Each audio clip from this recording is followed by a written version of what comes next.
Steelers-Eagles this weekend. Is it the chance for the Steelers to actually turn their season around, or is this another blowout coming? We'll talk about that and how the Steelers could pull off the upset here on the Locked On Steelers podcast. I'm your host, Chris Carter, joined today by Jenna Harner of Channel 11 WPXI. Let's get into it.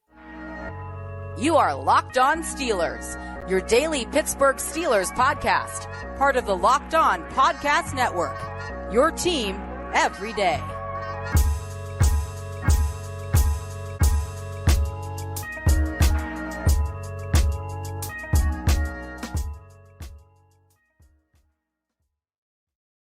And welcome to the Locked On Steelers podcast. I'm your host, Chris Carter, bringing you your daily dose of all things in the Pittsburgh Steelers. As always, you can find the show on Apple, Spotify, Google Podcasts, Odyssey, and YouTube. If you're watching this video on YouTube, please hit the like button, hit the subscribe button to get all of our daily Monday through Friday episodes, as well as our bonus content. We thank you for making the Locked On Steelers podcast your first listen every day.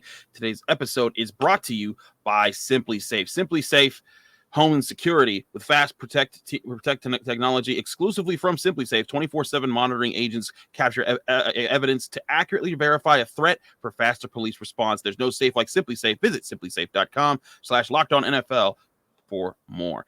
As I said before, we got Jenna Harner, as always, on our Friday episodes. We're so glad that she graces us with her presence. Jenna, how you doing? Chris, I am wonderful. I got a little sun in Miami. There you go. Nice, other than obviously the result of the game. But definitely looking forward to Philly this weekend. And then, of course, it is the bye week. It's the bye week after that. That's a big chance for the Steelers to kind of get a reset point in their season. But this is a huge game, of course, still. And I know it looks like this is a team that should blow them out. The Eagles, the last undefeated team in the NFL, 6-0, coming off a bye at home in Philadelphia, where the Steelers haven't won since the 1960s. Then also you have the team that's the best at protecting the football and the best at taking the football away. And you have Kenny Pickett throwing 7 interceptions in his first however many games. A lot of things line up for the Steelers to not be able to win this game. But if there is a slim path to victory, I think the defense has kind of they kind of have a shot, because we've seen them being able to play better. But the biggest issue that I think the Steelers are going to run up into this game is, can the offense do anything in this game? And this is a defense that's aggressive. Darius Slay and James Bradbury on the outside, Javon Hargrave, Fletcher Cox, Jordan Davis as defensive lineman. This defense is riddled with talent, and they're aggressive and they're fast. But one thing that I've noticed when you look at the passer ratings that they're giving up and what parts of the field that they're giving up, it's the middle part of the field, which is the part of the field that the Steelers haven't attacked enough. If there was ever a time for the Steelers to figure that out, for the Steelers offense to go there, it's this week, Jenna. Yeah, absolutely. And we talk about it kind of a decent amount too, because we know the weapons that they have that they can utilize in that area of the field. Guys like Chase Claypool, guys like Pat Freiermuth. And you and I were talking before we started recording, but something that just was so interesting to me following the Miami game was when we were in the locker room after the game talking with Chase Claypool. It was a smaller group of reporters. It was kind of towards the end of the availability. And, Chase Claypool, obviously after a loss, it's kind of tough for these guys to want to speak with us and want to, have conversations about the game. But Chase Claypool was incredibly gracious, but also he was really honest. And this was kind of a quote that a lot of people circulated at least Sunday night, Monday morning, where Chase Claypool said, look, we want more go balls. Diontae needs more. I haven't had one all year. Give one to George, and I think that can be kind of a recipe for success in this game if the Steelers offense wants to keep pace, because we know the Philadelphia offense is going to put up points. It's a matter of, if you're the Steelers, if you're Kenny Pickett, can this be part of what your offense needs to figure out in order to move forward here, in order to take steps that they say they want to take in order to find the success that they know that they're capable of? Right. And I think that's the big thing, is that when you're taking those steps, you have to, there's things that have to change. And and I think Matt Canada, he also talked about this, and he used a metaphor or an analogy that Mike Tomlin used, and they called it the breaking of the dam. And just trying to hammer away at this situation. Mike Tomlin kind of said, about the Steelers offense, is that, we're chiseling away. We're hoping to break the dam soon. And Matt Canada said a similar thing. And again, I talked about this with Josh Taylor on the Wednesday episode of Locked On Steelers, but like there's a lot of plays that are structured up well by the Steelers that they just don't execute. And it's always like one person, whether it's Kenny Pickett not seeing the open guy, whether it's a guy not running the right route, whether it's Pat Freiermuth, Derek Watt, or somebody missing a block at the right spot that could have sprung for a big play. It's often been those things that have held the offense back. And if they can just get some of those explosive plays to hit, it changes everything about them. They get the big plays. And I think against a defense that's as opportunistic as the Eagles, we talk about how time of possession is important, and as it is, you need to protect the football and need to possess the football. But this might be a game where you need those go balls. You need those explosive plays to hit so that it gives the Eagles less chances to actually make those type of interceptions and create those turnover opportunities. And maybe this is me being a little naive here, but it's almost at this point, it feels like, what do you have to lose in these types of situations? Like, why? Obviously, you can't say, okay, we're going to script every pass to be a deep ball to Diontae, a deep ball to Claypool, a deep ball to Pickens, but why can't this be utilized just a little bit more? At least why can't there be attempts to utilize it? Because obviously we know the strengths that Kenny Pickett has. We know that these three receivers in Diontae, in Chase Claypool, and in George Pickens, especially Pickens, we know that these guys can make plays and make plays consistently. So why not give them the opportunity to do that?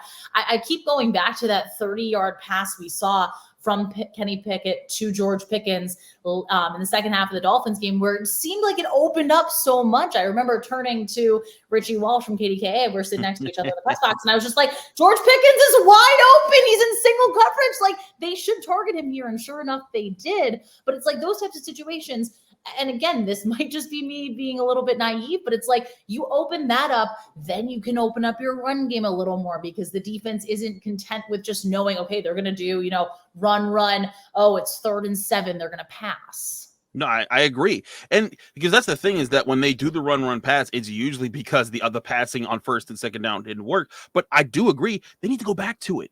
Yeah. Because oftentimes I think Najee Harris's best runs come right after Kenny Pickett makes a play, because the defense is too concerned about, oh, wow, they just hit with a deep ball, or, oh, wow, Kenny Pickett just scrambled for like 8 to 10 yards. We have to watch for that. And then when they can't just focus on taking away Najee Harris, he starts to get going. And I think that's the big thing. And I pointed this out on Twitter on Tuesday when I was tweeting about this, but Derrick Henry was the same way for 3 years for the Titans. He didn't break out until late in his 3rd year, early in his 4th year. And then we all became to start calling him King Henry and what he is known as today.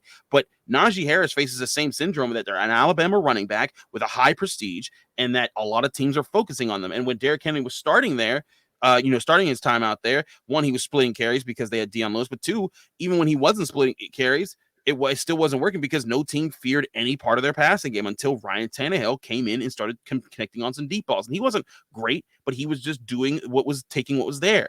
And I think that's what the Steelers have to do. Taking what's there is a phrase that's often used in football to describe making the smart throw. And sometimes the smart throw, you're coached to think the smart throw is the short pass because it's easy. It puts the possession into the receiver's hands, and it lets them be able to make plays with the football and see. And it's kind of like extended run plays. But sometimes making the smart read, taking what's there, is attacking the deep ball. And I think they need to do it more consistently. And even if you only connect with it 2 or 3 times a game, that's 2 or 3 times a game that you ain't been connecting with it in the past few in this entire season.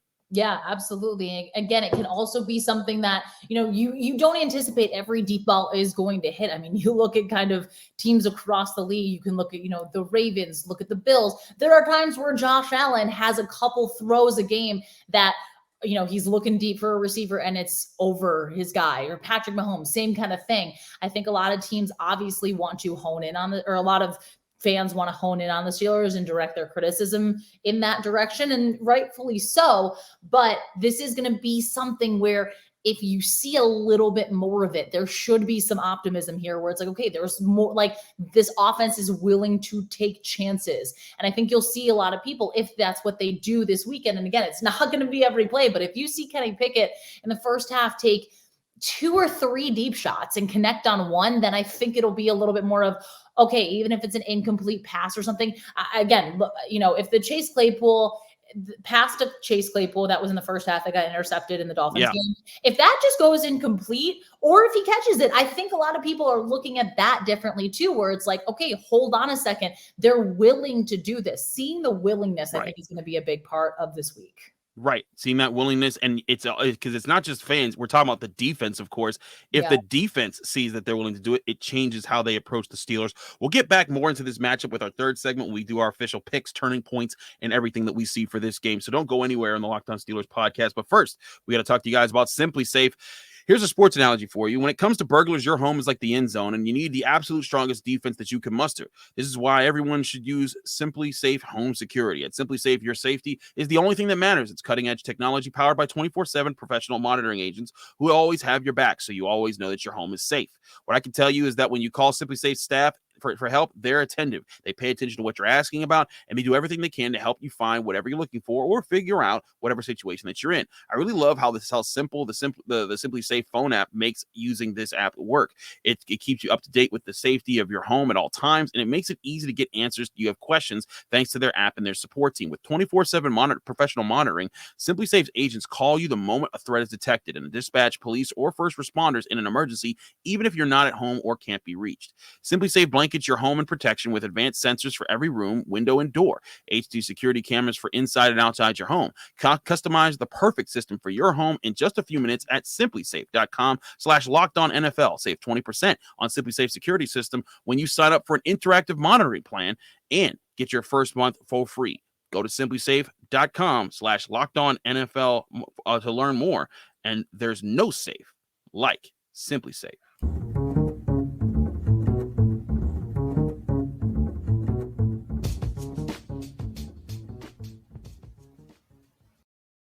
Back here on the Locked On Steelers podcast, I'm your host, Chris Carter, here with Jenna Harner from Channel 11 WPXI. And it's that part of the week, Jenna, we start to do our picks again to go at things. It's kind of crazy. You and I are tied with 59 wins. How? How does this happen? This is because you like to copy me. That's what it is. Like, you like, yeah, I called you out. I know your strategy. Wow. I don't know if you're not watching YouTube, go to the YouTube and look at my face on this. My jaw was on the ground. Rude, because I usually pick them early in the week. Okay. So we don't talk about it. All right. That's fine. Well, here we get another chance to go through our picks. And it's got an interesting slate of things. Of course, we skipped Thursday Night Football because that's happening by the time we're recording this. Yeah. But I want to go over this with you, Jenna, because this is interesting. Before we do that, I want to acknowledge, by the way, you could join us in our Pigskin Pick'em on ESPN.com, the Locked On Steelers Pick'em League. It's a public group that anyone can join. Currently in first place is the Yappin' Yinzer with 68 wins. That's the best record in the league right now, but closely followed behind with 66 wins is D. Collieri and the Gridiron Men.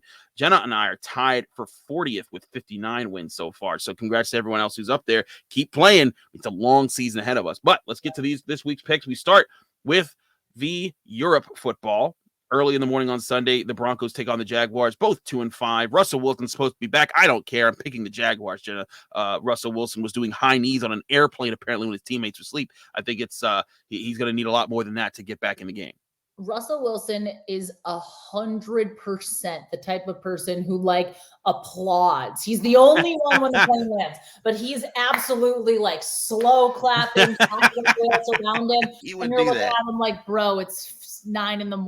Absolutely yeah, not. Relax. Yeah, worst kind of person at the airport. I would go with the Jags regardless of that, but now I'm absolutely going with Jacksonville. We're both going Jaguars. Panthers 2-5 at 3-4 Falcons. The Panthers have been an absolute mess this year. Matt Rule's gone. Baker Mayfield's done. They've had PJ Walker in there. Granted, they beat the Buccaneers somehow. But I'm going with the Falcons simply because the Falcons, there's been times where they've looked like a comparable team. I keep saying the Falcons are frisky, and I'm sticking with that. Falcons, I think last week, I love it. I just love that phrase. And I think for the Panthers last week, there was going to be some sort of, hey, we have new leadership. We have kind of a new chapter. We've turned the page from Matt Rule. So I figured there was going to be some semblance of that among the Panthers, but I don't think it's going to last. I think the problems within that team are just unfortunately too great. And I think the Falcons can be really competitive. So yeah, I'm going with Atlanta. Bears at 3-4 at the 5-2 Cowboys, who have Dak Prescott back. He didn't look too sharp last week, though. Meanwhile, the Bears got on the board with a win over the Patriots. But I'm sticking with the Cowboys. I think their defense is going to be good enough to carry them, even if Dak Prescott still struggles in this game. Yeah, I think so too. As much as I want to go with the Bears because I loved that win for them on Monday night, I loved what it did for Justin Fields and how they were really able to kind of say, hey, okay, Bill Belichick, you want to take things away from us? You want to take our best weapons away? You're not going to be able to. I just think they need more consistency, and I think Dallas's defense is just going to be too much. But I think that the Bears are having some good building blocks here. So I'm not trying to say there isn't good things to come potentially in Chicago, but I think the Cowboys right now, even with Zeke's status still in question, I think that they're still going to be solid. The 4-3 Dolphins face the 1-5 Lions in Detroit.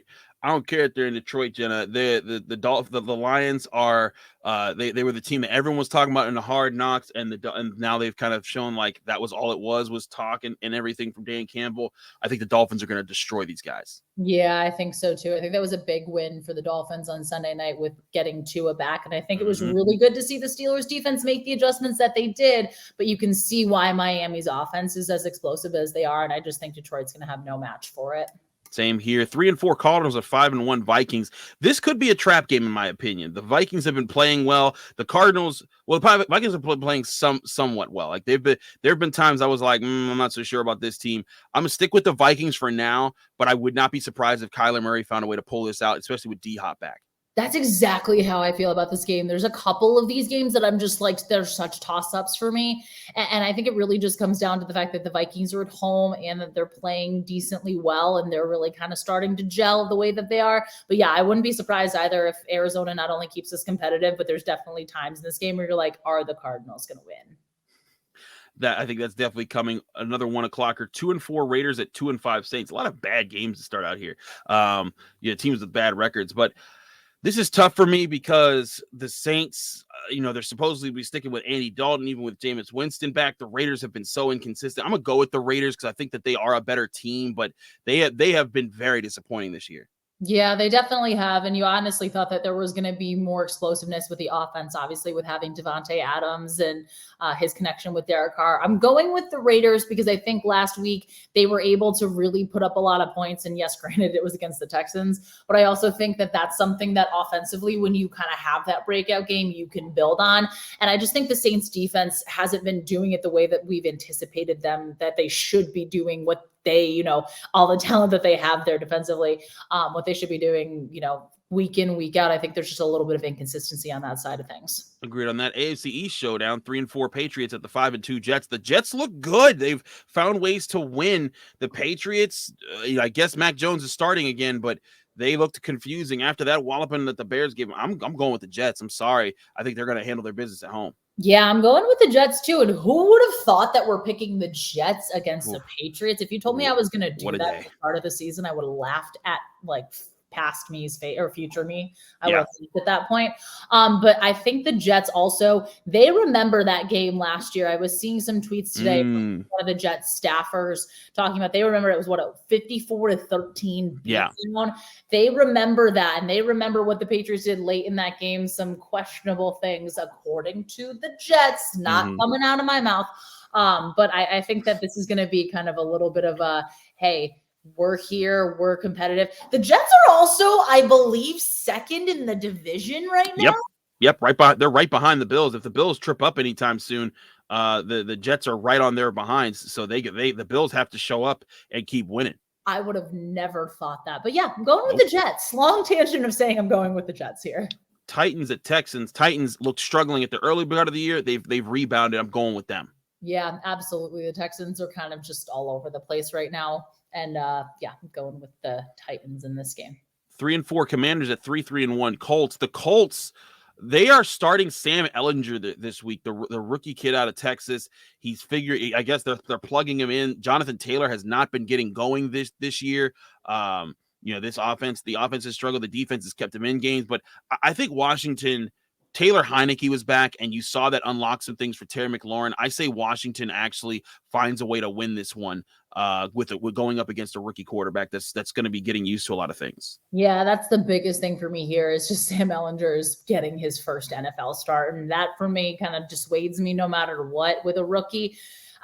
These two teams are just so hard to figure out who they actually are. But I think, again, Taylor Heineke just gives you a little bit more consistency as a quarterback, and we don't entirely know what Ehlinger has. I agree with you there. Moving along, Niners at Rams, important game for both franchises right now. The Niners got Christian McCaffrey and then got slaughtered by the Chiefs last week, but I'm going with them. The Rams, I know, are recovering. They're trying to pick things back up. They're at home, but I think the Niners are a better football team right now, just based off of what I've seen. And maybe this is the time when the Rams turn it around, but so far they haven't impressed me. Yeah, this is what I keep going back and forth with. This game, to me, I'm so confused because the Rams are coming off a bye. Obviously, the Niners smoked them earlier in this year. There's kind of been some ups and downs with both of these teams. But I think, obviously, when you have Christian McCaffrey and you have a full week of preparation of getting into the offense, of figuring out everything and not saying he can't do that. Also, I think when you play the Chiefs, you kind of just have to take it as an outlier, especially with what happened against them last week. I think the Niners rebound. I think this is one of those wonky type games where you look up and you're like, it's what to what? But I'm going with the Niners here. We haven't had any differences yet, have we? I don't think we have. This is why you're copying me. This is what? Rude. This is what pride. All right. Here we go. Here we go. I'm gonna let you pick first here. Okay. 4 o'clocker. Your New York Football Giants, 6-1 at the 4-3 Seahawks. Who you got? I don't know how. I still will say I don't know how the Giants are 6-1. I also don't know how they keep winning, even though last week made me hold my breath a whole lot. That was an adventure. And the flight attendant gave me crap when we landed in Pittsburgh because I had a Giant sweatshirt on. I'm like, sir, 6-1. You can't know. Absolutely not. What are we doing here? I'm going with the Giants in this one. This was a very tough game for me to pick, but it's coming down to the fact that Seattle has one of the worst run defenses in the entire league. And if you can just hand the ball off to Saquon Barkley and say, hey, do your thing, I think they have a really solid chance. I know it's the whole East Coast team going to the West Coast. I still think, and there's at some point this, magic is going to fade around the Giants, but I don't think it's this week. I think it is this week, Jenna. I think the Seahawks, the 12s, they're going to be out there. They're going to be loud. The Giants are going to travel to the West Coast. Geno Smith is on his revenge tour. I think it's time. Kenneth Walker has come to destroy the Giants. It's going to be a great showdown. Big Ten running backs throwing it down there. I got the Seahawks beating the Giants on Sunday. So there's your first split, Miss Harner. There it is. Moving along, 3-4 Packers and 5-1 Bills. I think you and I are in the same boat here. The Bills are going to destroy these guys. The Bills are this is going to be a fun Sunday night game, and I'm actually excited I'll be able to watch it instead of being on a car ride home. Yeah, the Bills are going to go off. They're coming off the bye. The Packers are trying to figure everything out. And in Buffalo for Sunday Night Football, it's not going to be great.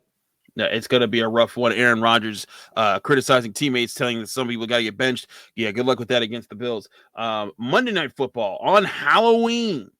The 4-3 Bengals face the 2-5 Browns. The Bengals without Jamar Chase for the next 4 to 6 weeks. That intrigues me a little bit here, but I'm still picking them. I think that they have enough tools to beat the Browns, who look like they're even in a lot bigger of a mess. Yeah, and I know. So I feel like just the Browns aren't being talked enough as much because so many people are focused on the Steelers, or obviously probably it's what we're hearing. But the Browns have gone like this. Yeah, they've tanked. It's not been great. And again, I think the Bengals have a lot of offensive weapons. I think that offensive line is starting to figure things out, which is a really good sign if you're Joe Burrow. I think that regardless of the fact that they're probably not going to have Jamar Chase, they can figure things out offensively. And I think the Browns are just struggling to figure out anything right now. I agree with you there. We're going to talk Steelers, Eagles, our picks, predictions, how we see this game playing out, and where we see this game, what the key factor in this games are, all right here on the Locked On Steelers podcast. But first, we have to give you a special word from our sponsor, BetterHelp. Life is full of twists and turns, and it's important to show up for yourself through it all. There's plenty of times in my life that I've faced struggles, that I've tried to shoulder on too many burdens, and then I had to find answers in my life, but it was tough to do that on my own, and that's why I needed good therapy. BetterHelp Online Therapy is here to help you with those type of moments. They'll assess your needs and can match you with your own licensed professional therapist in less than 48 hours. And one thing I can tell you with therapists is that they're not, some people think like, oh, they're shrinks, they're this, that, and the third. No, they're just professionals who are here to help you organize your thoughts and come out and better attack each and every day so that you're thinking on a level-headed playing field. It's not a crisis line. It's not a self-help line. It's actual professional therapy done securely online and available to people worldwide. You can log on to your account anytime and send a message to your therapist. And with therapy, it can take a few tries to get the right fit for you. That's why BetterHelp makes it easy and free to change therapists if you want to. And they have a special offer for our listeners. Get 10% off your first month at BetterHelp.com/lockedon. That's BetterHelp.com/lockedon for 10% off your first month of online therapy. Trust me, you will appreciate this opportunity.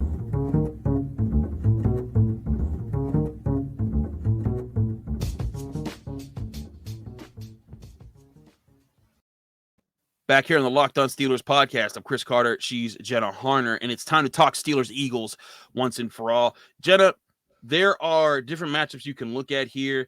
When I look across the Eagles, they have so many strengths, whether you point at Jalen Hurts, A.J. Brown, Devontae Smith, Dallas Goedert, Jason Kelce, Lane Johnson. That's on offense. On defense, Fletcher Cox, Javon Hargrave. They traded to get Robert Quinn. We don't know if he's going to play in this game just yet, but they've added him. They still got Jordan Davis coming off the bench, Jacoby Dean coming off the bench. You got Darius Slay and James Bradbury. They're the two highest rated cornerbacks right now. If you throw a ball at them, you're a quarterback right now, your passer rating is in the 30s anytime they've targeted these guys. That's how bad it's been for quarterbacks going after those guys. That's why I think the biggest key to this game is Kenny Pickett actually getting it down, getting this ball down the middle part of the field, finding a way to attack the weak spots of this defense. It's just the question is, can he do that? Can the rookie figure this out on the road in such a big moment?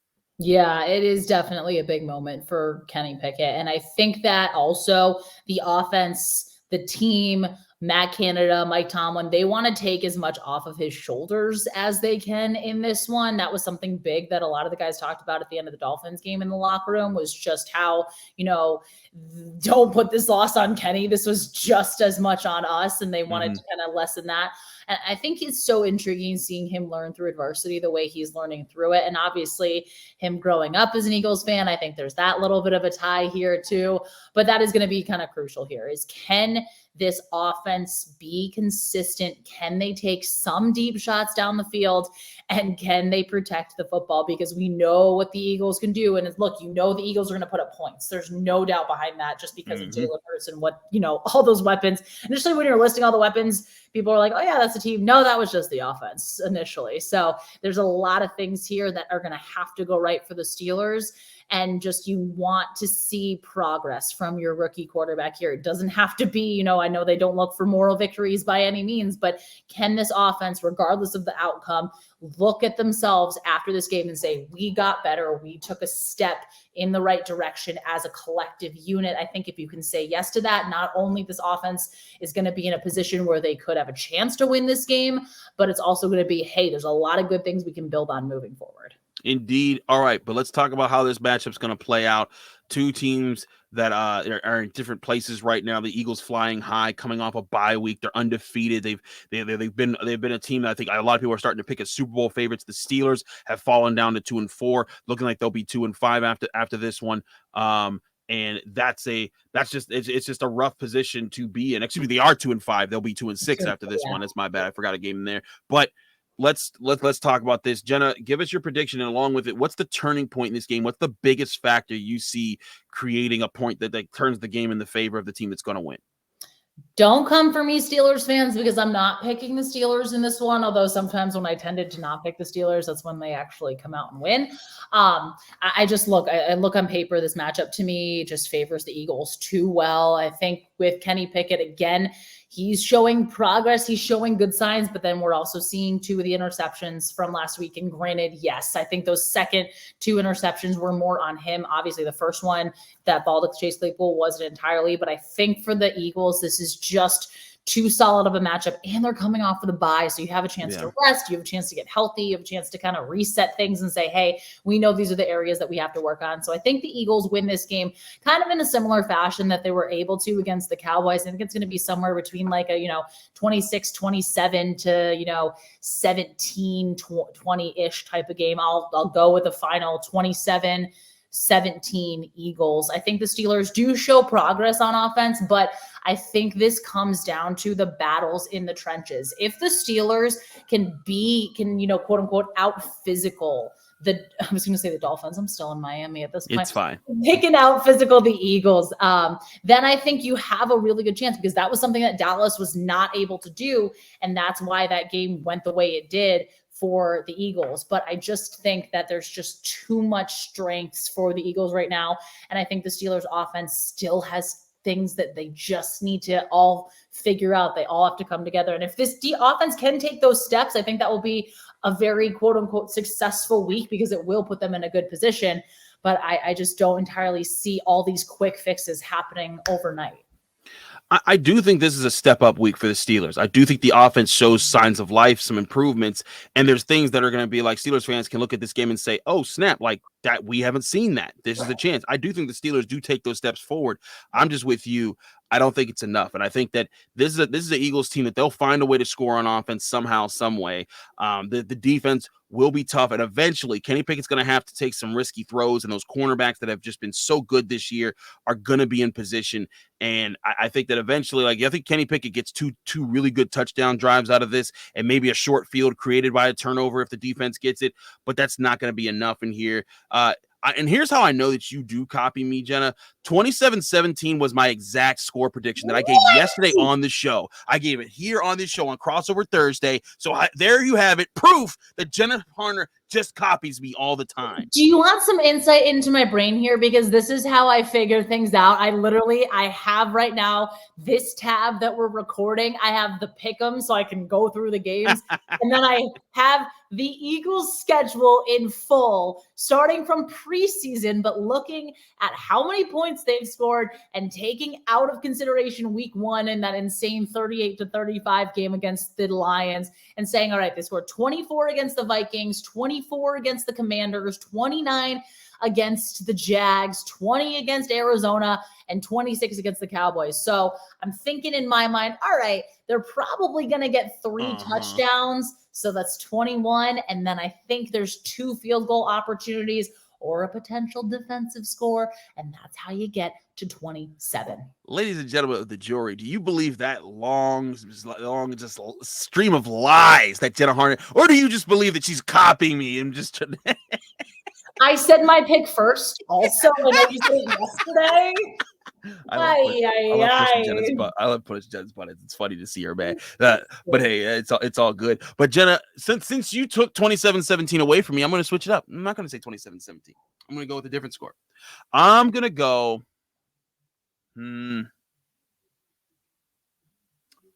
Let's go with this. 2 plus 3 field goals. Yeah, that's too low. See, this is what happens when Jenna copies you, that you're not sure about yourself anymore. I'm going to go with 26-20. I think the Steelers bring it to a single score.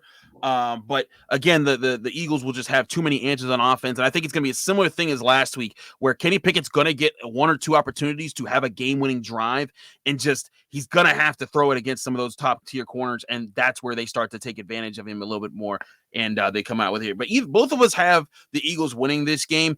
I think the biggest thing is if the Steelers can find a way to build something on offense that they can say, hey, we can take this in 2 weeks, work on this for 2 weeks with the bye, come back. You're probably getting TJ Watt back after the bye. You're probably getting DeMonte KZ back after the bye. You get those 2 guys back. Your defense is healthy. Your offense, has some opportunities. And then you start to get a schedule of teams that you can actually beat. You're starting to get opportunities that, you've been through the gauntlet at that point. And then you're going to be able to stand up and play the Saints at home, the Bengals at home, who most likely will be missing Jamar Chase because we found out about that injury, the Colts on the road, the Falcons on the road, the Ravens at home, and the Ravens haven't looked consistent, the Panthers, the Raiders, the Ravens and the Browns. that's a much easier schedule, especially with TJ Watt back. But I think the biggest thing in this game is getting the offense going. If they can find some things they can say, hey, we found a bread and butter play, because we don't know if they even have one yet. We found a play that we know that gets us 8-10 yards almost every time that we call it, because it's something that we run really well. They do that in this game. I think they're moving forward. We'll see right there in Philly Sunday, 1 p.m. showdown. Jenna Harner will be there with Channel 11 breaking things down. I'll be here in Pittsburgh, working my home studio to break things down with you. I'll also be doing a show with Paul Zeiss after the game on the Pittsburgh Post-Gazette's YouTube channel, so check that out there. But also we'll be doing Locked On Steelers post game with my full analysis there. Jenna, thanks again for joining me here on the Locked On Steelers podcast. Let people can find you, follow you, get more of your work. Well, thank you for having me as always. The best part about a Friday, you can find me on Twitter at Jenna Harner 11, Instagram Jenna_Harner. I will be in Philly this weekend covering the game. I know there's so much excitement there with the World Series too. Am I daring to say that I want the Phillies to win? Yeah, I think this is the one time that Pittsburgh fans can root for the Phillies, because no one wants the Astros to win. Yeah, nobody wants to see that. And I also just think too, I mean, I love like a good underdog too. So this is true. Not rooting for the Eagles ever, because also as a Giants fan, I have to hear Fly Eagles Fly this weekend. I don't need any touchdowns from the Eagles, because that song is just as a person who went to college out in that area, I get it. Trust me, they're annoying. It's brutal. But you respect it. You really have to respect the fandom. Yeah. That we do. But anyway, I'm excited to cover this game. I think this will be definitely a very interesting one, to say the least. But thank you for having me as always. Thanks for joining me here, Jenna. We'll be happy to see you next week on the show. You can also check us out Friday night. We got Skylights on Channel 11, the Whippeal, not the Whippeal Championships yet. I think it's the end of the regular season, the City League Championship. We'll have all that on there. Check out high school football in Western PA at Channel 11 WPXI Friday night. So that'll be a fun show there. I'm Chris Carter. You can find me on Twitter and Instagram at Carter Critiques. You can check out this show, Locked On Steelers, on Apple, Spotify, Google Podcasts, Odyssey, and YouTube. Like this video if you saw it. Subscribe to the channel to get all of our daily Monday through Friday episodes, as well as our bonus content. You want to check out more of my work, I'm at the Post-Gazette, the Pittsburgh Post-Gazette, covering Pitt athletics, post-gazette.com. I got my preview coming out on Friday for Pitt at North Carolina. Can the upset happen there? Pitt faces a ranked team that's been undefeated in the ACC. It's an opportunity for them to turn their season around. But as always, you will find this show, Locked On Steelers, right after the Steelers game on this channel. Stay here for more information. We will see you then.